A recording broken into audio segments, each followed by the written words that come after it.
2025 free agency is right around the corner. We've already previewed both the quarterback and the running back free agent class. Now it's time for the receiver free agent class, and it's not great. And typically, what that means is teams are going to overdraft guys. I do like the receivers. Obviously, Travis Hunter, we don't know which one he's going to play. And by the way, Travis Hunter should be playing wide receiver, not cornerback. Anybody advising him to play cornerback is stupid because the APY for a wide receiver is roughly 15 million more than the cornerback position. So doesn't take a great businessman to decide, hey, you're going to play offense because offense pays the bills much better than defense. You also got Luther Burden. You have Egbuka from Ohio State. You have another guy from Ohio State too.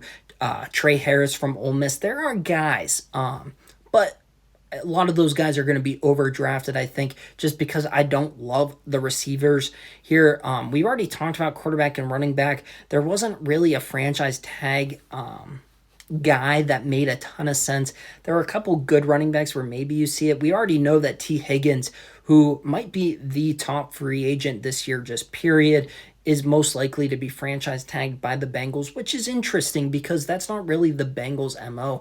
Their MO is to use the franchise tag, but not to use the franchise tag to extend time to get a long-term deal done, more to just get that guy one more year for cheap and then let him hit the market. We saw it recently with Jesse Bates. They tried to replace him with a younger guy via the draft, Dax Hill out of Michigan. That has worked out poorly. Lou Anarumo ended up being out of a job. He's now working in Indianapolis, which I think is going to be good for him and the Colts. T. Higgins, though, Joe Burrow has enough pull where he's going to be coming back. I believe his second franchise tag will be around $26 million, assuming he doesn't get a long-term deal done, which I would assume doesn't happen. Question mark. I'm not quite sure. The good news is if he were to make it out of 2025 healthy, then he would pretty much never have to suffer the fate of a franchise tag ever again. He'd be able to hit the open market, and by then the market would be well over $30 million.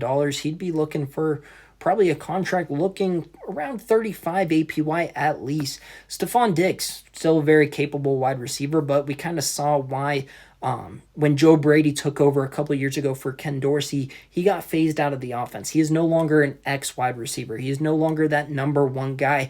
However, he can be productive in a lot of different places. His health going to be key, but I still like him very much. Keenan Allen, this one's going to be interesting because Keenan Allen, even more so than Stephon Diggs, does not have the separation needed. He's still a very good route runner. He still has very good hands. However, he's not going to be that X guy. He doesn't have the speed needed for it at this stage in the game. He's a number 2 and ideally a number 3. So he has a couple of different options. Really, this goes for him and Diggs. Do you want to go make a pretty penny, but be on a bad team, on a bad offense? An example would be Adam Thielen. Adam Thielen still playing pretty good football and getting paid pretty handsomely for the Panthers. The problem is you're not contending. Keenan Allen and Stephon Diggs, both guys who I would put probably in that Hall of Very Good tier right now. I don't think either of their resumes are quite Hall of Fame. They're not far by any means. But do you go chase a ring? We'll see. I don't know. It's going to be interesting to see. I also could see the Texans and or the Bears deciding, hey, we want you back. More so Diggs, just because I feel like he was better in that locker room than what people thought. Amari Cooper, he might be done, and I love Amari Cooper. It's weird because he's only 30, so he's a year to 2 years younger than both Allen and Diggs, but the hands aren't great. He looked lost in Buffalo at times this year, which is a shame because he's just a year removed from a very productive year in Cleveland with Joe Flacco, so maybe he can get a team to take a flyer on him. I kind of hope so. Maybe he reunites with Derek Carr. Get that AC/DC connection going. I'm going slow as I always do, so I need to speed it up. Chris Godwin. Ideally, he stays in Tampa. You all of a sudden have a great weaponry for Baker Mayfield to work with. You have Jalen McMillan, who really came along once Godwin went down with injury. Mike Evans still there. Cade Auden came into his own. Running back, you have Bucky Irving. You have Rashawn White. You have Sean Tucker, Syracuse legend Sean Tucker. Does Godwin stay? I'm not sure. He's obviously recovering from a broken leg. It's actually the second time he has gone hurt in a contract year. Obviously, he was okay the first time. He was amazing, had 100 catches before the season was even ended. He was able to be franchise tagged and then sign a long-term deal with Tampa Bay following the Super Bowl this year. He's 29 now. Will that happen? I'm not so sure. Brandon Cooks, a very good wide receiver 3. He gets passed around like you know what, but he's going to find a way to be at least productive. I like him as a wide receiver 3. I think Philly makes a lot of sense. Depending on how they view Jahan Dotson, I think if you can get him cheap behind Devontae Smith and A.J. Brown, he's actually been rumored to be an Eagle like several different times. That makes sense. Deontay Johnson, do you really want a locker room cancer who can't catch the football? And that wasn't like that sounded like a fake question, but it was genuine because there is some talent there. At one point, he was viewed as one of the best route runners in the league. Maybe you take a flyer. Maybe. He played on like 5 teams. He was a part of like 6 transactions in the last calendar year. DeAndre Hopkins, similar boat, I would say, to Keenan Allen and Stephon Diggs. I would say he's kind of in between Amari Cooper. I think Amari Cooper is in like right here. I think Diggs and Allen are right here, and I think Hopkins is like right here. If that kind of gives you a peace of mind on where I think everybody's at. Mike Williams.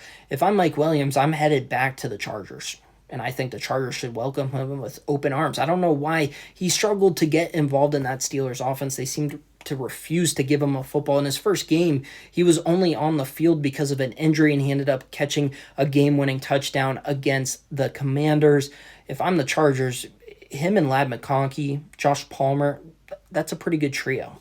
Keenan Allen seems to, like, Keenan Allen maybe less so, but Mike Williams, when healthy, is still great at the 50-50. He has that speed. Him and McConkey would be a great duo for Justin Herbert in that offense to kind of expand on the passing game. Do the Chiefs run it back with Hollywood Brown? He was one of the most disappointing free agent signings, but he never got a fair shot, really.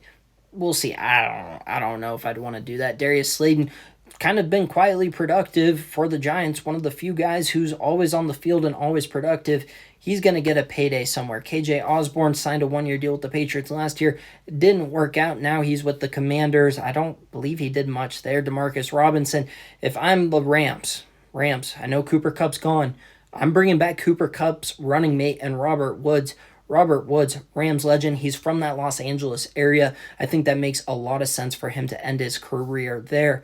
Nelson Aguilar, say what you want. There's a lot of jokes, but he's been productive. He's won a Super Bowl, and you can do a lot worse as him being your number 3 or your number 4.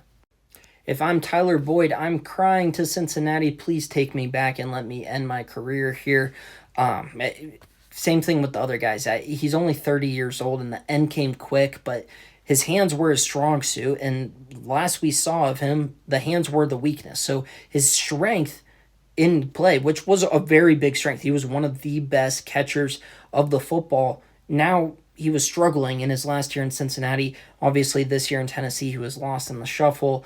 Elijah Moore had a few moments. Braxton Berrios, the TikTok star. Alex Earl, I don't know. You might have to support your man. He was hurt all year. Nick Westbrook-Akine, all he did was catch touchdowns. So there's a value for that. All you do is catch touchdowns. We can get you something. Rondale Moore, Justin Watson, intriguing guys, both young guys. Rondale Moore hasn't really panned out, the second-round pick out of Purdue. Maybe you take a flyer on him. Olamide Zaccheaus, I butchered that, but he's been pretty good and was actually one of Jane Daniels' top targets this year. I would bring him back. Keep that offense somewhat similar for Jaden moving forward. Sterling Shepard, he was reunited with his college quarterback in Baker Mayfield. Does Baker like him enough to bring him back for one more run? Maybe. Juju Smith-Schuster. Yeah, I don't picture a world where Juju plays next season unless it's with the Chiefs or the Steelers, the 2 teams he's had the most success with. Y'all remember when Marquez Valdes-Scantling was like Jerry Rice for a couple weeks? I do. I would bring him in. I'll take a flyer on him. David Moore, that guy's been around forever. McCole Hardman, part of the Chiefs' band of misfit toys. Looking at Tylan Wallace, never really panned out. Terrace Marshall never panned out. it's a weak class, like I said.